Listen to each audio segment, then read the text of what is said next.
All right, what's up, everyone? We are here to do a budget wrap up of the month of August. So, what we spent in our first month of long term full time travel. And we've also got a few questions that we're going to answer to give you a little bit of insight into our new world. So, we are going to kick it off with budget, and Zadie's going to talk us through that. So we've got a couple of topics in terms of the budget. We're going to start off with the topic of transportation. Transportation, so that includes anything transportation related. So taxis if we take them, Ubers if we take them, trains, buses, ferries, planes, scooters through the city, bike hire, things like that. And that is from the first day of August till the end. So how'd we go? Coming in at $804. Which makes sense. There's lots of transport that we've taken, obviously getting around the cities, taking trains long distances, things like that. So that's not too bad. Yep. Next one, we've got lunch. Lunch. So very self-explanatory. All the money we spent on lunch. Cool. So we're sitting at $454.30 on lunch. That's pretty good considering that a lot of the days we actually don't eat breakfast, and lunch will be the first meal of the day. Mm-hmm. Next, we've got dinner. Dinner. So again, self-explanatory. Anything dinner related, anything we eat at night, including desserts, which we didn't have too much of, right? No, not at all. That's coming in at $552.70 for dinner. Not mad about that. That's pretty good. Mm-hmm. Happy days. Mm-hmm. Next, we've got breakfast. Breakfast is probably very low because we don't eat a lot of breakfast, and if we do, it's more often than not at the convenience stores, or it's included in the hotel. If it's included in the hotel, I can guarantee you we're not eating lunch that day. Mm-hmm. And we come in at a total of measly $80.40. $80, a whole month of breakfast for $80. Bargain. Bargain. Back home in Australia, $80 is just one breakfast for two people. One breakfast. So, pretty happy with that. That's for the whole month. Next one, we've got snacks. Snacks. So, if you've ever been to Japan, or if you've ever seen the reels on Instagram, people coming to Japan and on their way home from their day out, they're stopping by Family Mart, or they're stopping by 7-Eleven or Lawson or whatever have you. They're picking up snacks. So I reckon we spent a little bit on snacks. So we spent $249.30. But in saying that, back home in Melbourne, when we're doing road trips, we probably spend too much on snacks. So I feel like that's probably not bad. Not bad. Not bad. Not bad. Next thing we've got is attractions, touristy things. Yeah. So that's it. Anything touristy, anything that's not free that you got to get into. So like if you're paying to get into Osaka Castle, or if you're paying to get into the Ghibli Museum, or if you're paying to get into the Imperial Palace Gardens in Tokyo, that's where this comes under. So how did we go? $185. That's not bad. If you've watched any of these videos, you would know that whatever's free, that's where we're going first. 100%. That's what we're looking for. That's it. Next is probably our biggest ticket on the list. So accommodation. Yeah, so accommodation. Obviously, we need a place to stay every single night. We haven't had any overnight bus trips or ferry trips or anything like that yet. So we have paid for a room each night, but we have balanced it out. So we've stayed in some normal hotels. We've stayed in some capsule hotels. We've stayed in a hostel. We've stayed in private rooms in hostels. We've stayed in bunk beds in hostels. We've kind of done the whole thing except for your luxury hotels. We've also stayed, as you can see today, in a traditional Japanese inn. So tatami floor mats and sleeping on the ground and, some lovely decor, as you can see, around us. But obviously a very expensive total for that one, I'm assuming. Yes, so that's coming in at $2,667 for the month. But that's the same as our rent payment on the Central Coast and the same as our mortgage payment in Melbourne. So you know what? That's just normal life. Pretty good. So do you want to talk to what our budget is for the month? Yes, so if you've been keeping track and you've been adding those up at home, you'll know where we're at. But we had a budget of $5,000 for the month. So that's probably on the higher end of what you would expect for full-time travel, but we're in Japan. So we came with a realistic expectation of what it's going to cost us. So $5,000 was our target for the month. And that again includes everything. So, how'd we do? Did we meet it? Did we meet it? Did we If meet it, you've been guys? adding it up at home. Pause and let us know in the comments if you think we made it. All right, so we're sitting at, we went under, so we got $4,992.70 just. That's like Just $7.30 extra we could have spent. Think of all the cream puffs we could have bought. True. Like 4. Pretty good, pretty good. Really good. So look, first month done and dusted. We're into our second month now, so we're a week into September. And we're going to try and keep the same kind of rhythm going with what we've been spending. But I think $5,000 for the month is a pretty good, I suppose, outcome. I'm not mad about that at all. That was the budget we came in under. So as far as I'm concerned, we won August. So we've got some questions. All right. So a little bit of insight into how the first month has been. But I won't give too much away. We'll get it to the questions now. Cool. So our top experiences or moments in the month. Top experiences for the month. I'll go first. Yeah, you go first. All right. So for me, it was probably our first 3-4 days in Osaka, to be honest, because Japan was always this place that, oh, we should go to Japan, we should go to Japan. And everyone we've spoken to is saying Japan is so amazing. And I must admit, those first 4 days in Osaka, we were like blown away. The people, the environment, the food, the nightlife, just the environment and the feeling you get from being in Japan and being in Osaka was electric. It was great. I loved it. The next couple of ones was taking a Shinkansen. That was really exciting for me. So I'm a little bit of a train nerd, right? So I like trains. I like looking at different ones and taking different ones and all of that. I don't know why. I can't explain it why, but I love trains. I love planes. I love transport, right? So that for me was really good. But I'll just run through some of my favorite ones quickly.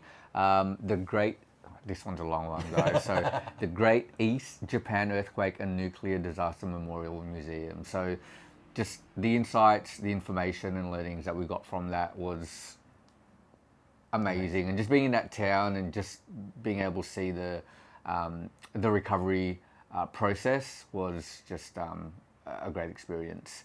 And next one for me is my first Disneyland in Tokyo. That was unreal.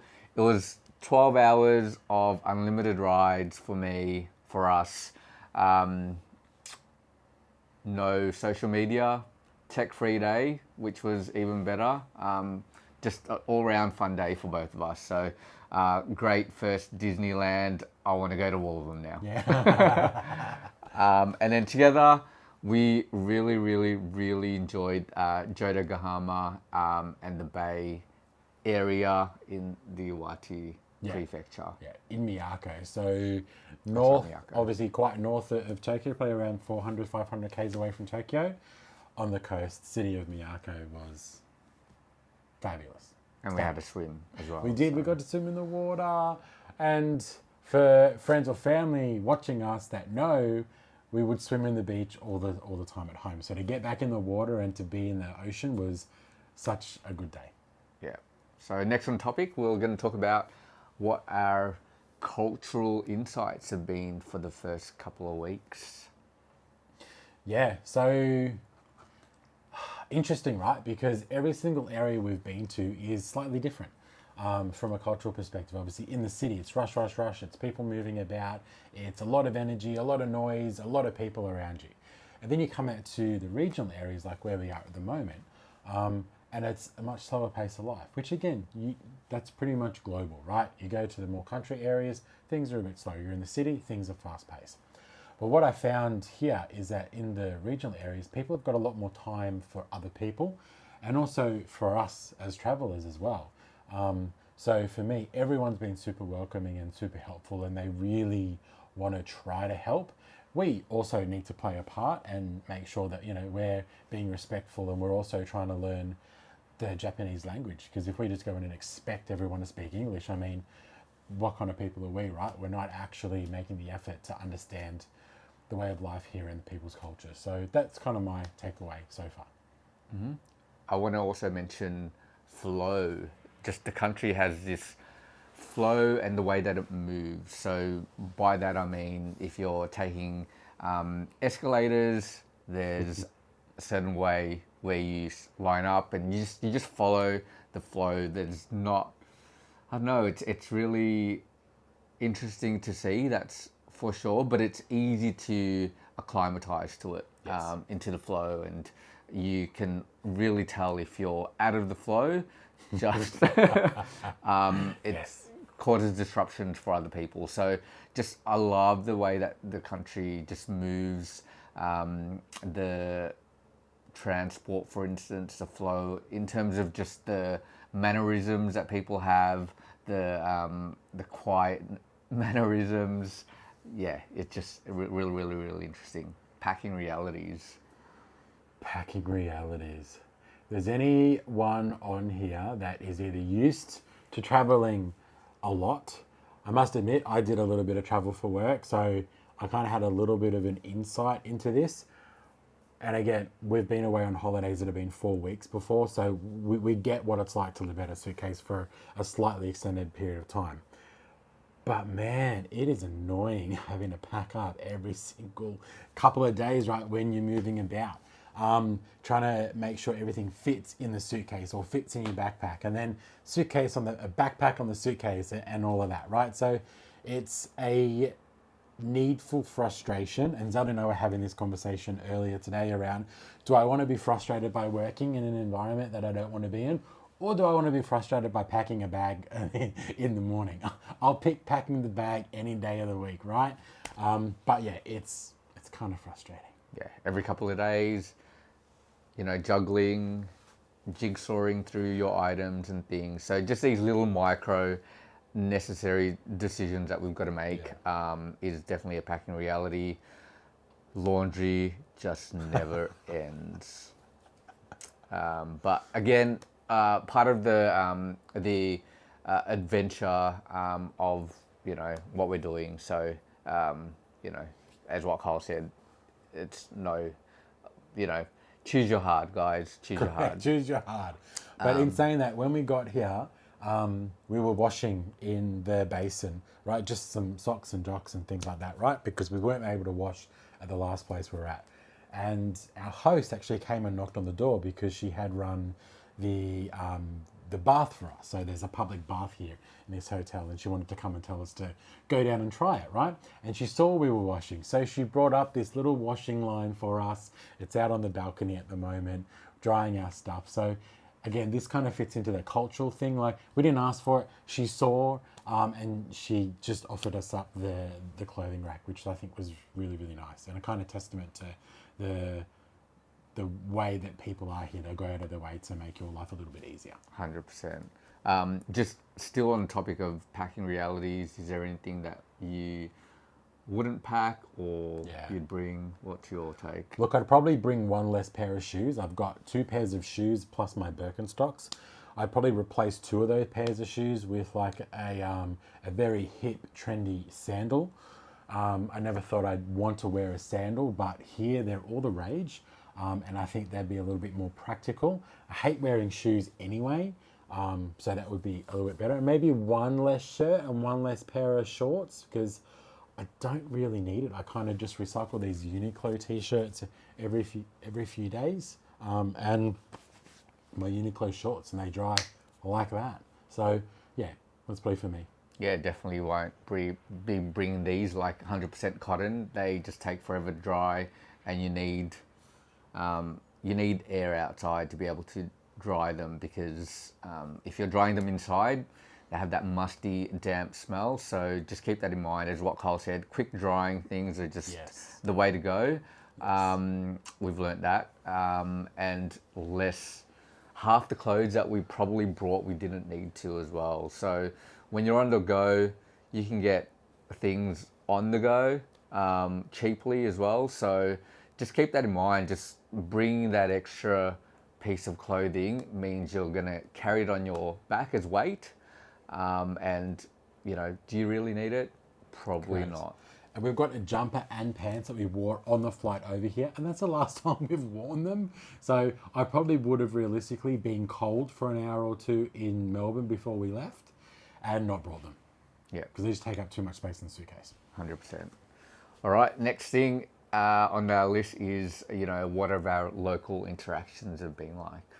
I think I covered that just before with cultural interactions, right? Because everyone's been really friendly, really accommodating, really helpful. To Zelda's point earlier, if you commit a faux pas or do something wrong, no one will say anything to you, but you will get the look of judgment and the look of get out of my way, you are doing the wrong thing, which is all I really need. I just need to look and I'll know that I need to fix myself. But yeah, I think that's covered a little bit in our earlier question. Yeah. For me, it's when we go eat at small diners or small business owned places, just something as simple as saying the food's delicious or complimenting the service, the atmosphere just changes completely, and you can get some really great interactions.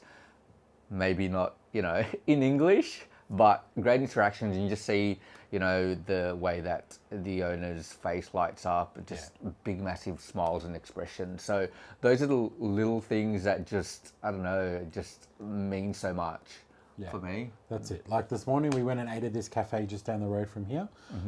And look, service was good. Food took 40 minutes to come out, as did the drinks, but that's okay. We're just chilling. We've got no time limit today. It doesn't really matter.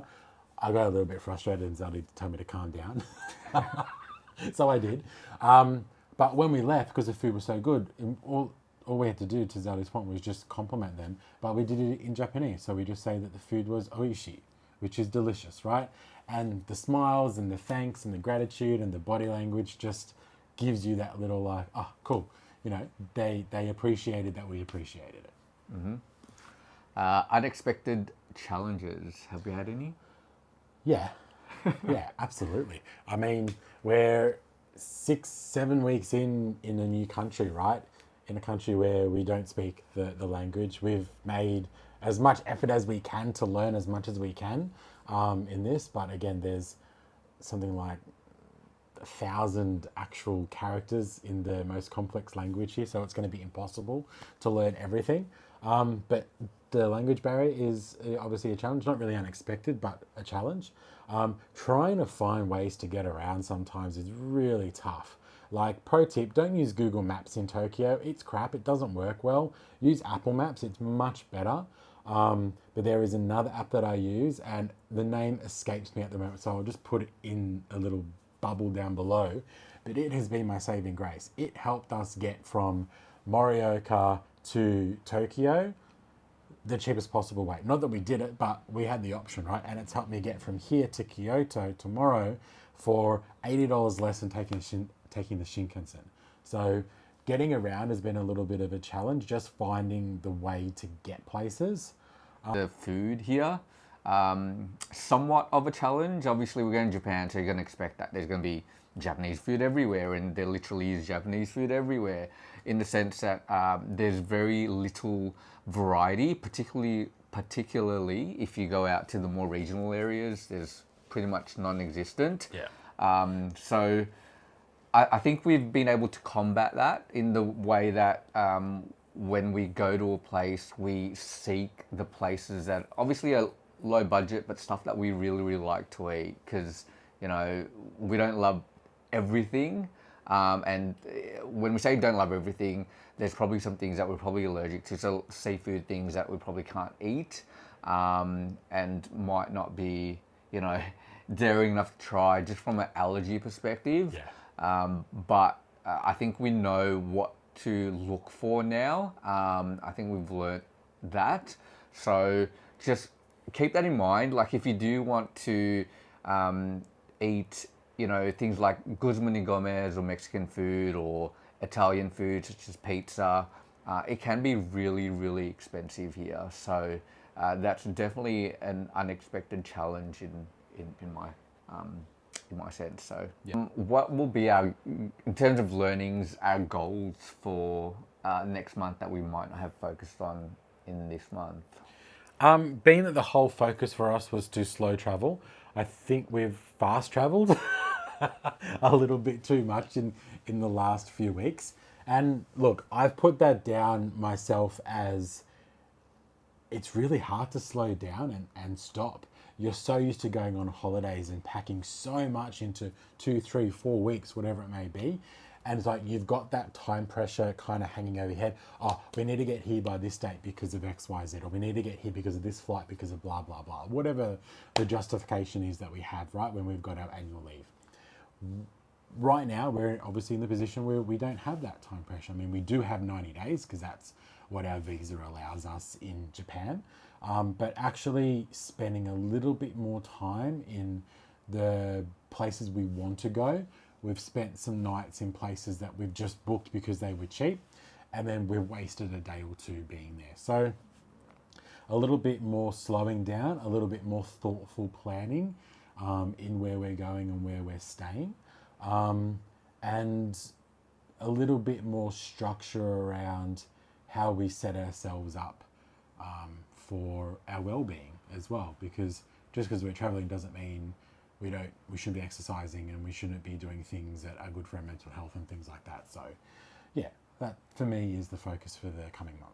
Yeah, and to Kyle's point, because this is our first time being in the country, you know, we want to go see all the shrines, go see all the temples, go see all the parks, see all the museums, but definitely because there's just so much to do in this country, particularly in the cities, it's practically unlimited. So seeking out the stuff that is important to what you want to get out of a place is really, really important. So, you know, there might be 100 parks, but, you know, go choose that one or two parks that you want to go check out, because the parks here are fantastic. All the landscape stuff has been fantastic. Or if you want to go where we stayed in Tokyo, Akihabara.